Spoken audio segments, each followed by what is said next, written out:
When he was a boy, he walked past a gravestone on his way to church every week. The name on the stone was Vincent van Gogh, his own name.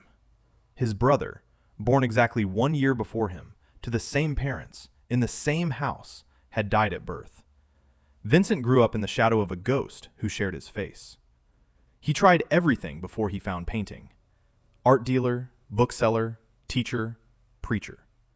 He went to a coal mining region in Belgium and gave away everything he owned to live among the poor, sleeping on floors, handing out his clothes.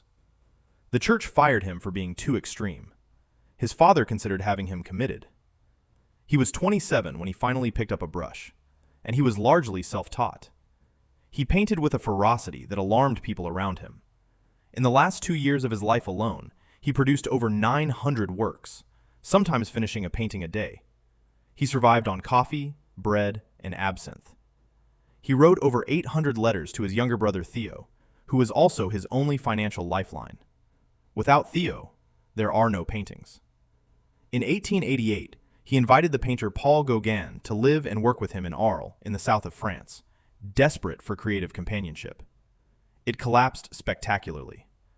After a violent argument, Gauguin left.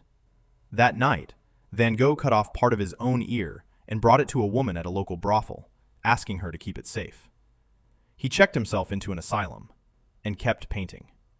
The Starry Night, the swirling, luminous, impossibly alive sky that has been reproduced on 1 billion mugs and posters, was painted from the window of his asylum room in Saint-Remy. He told Theo he didn't even think it was particularly good.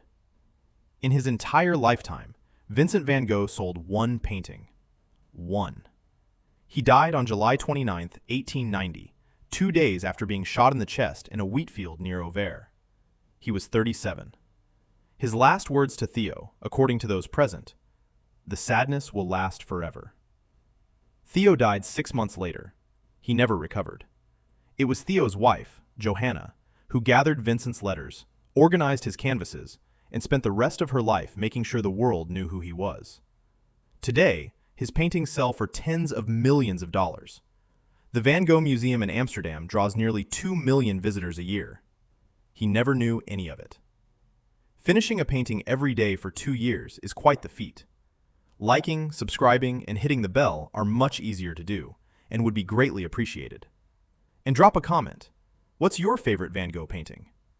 One life, one story, history.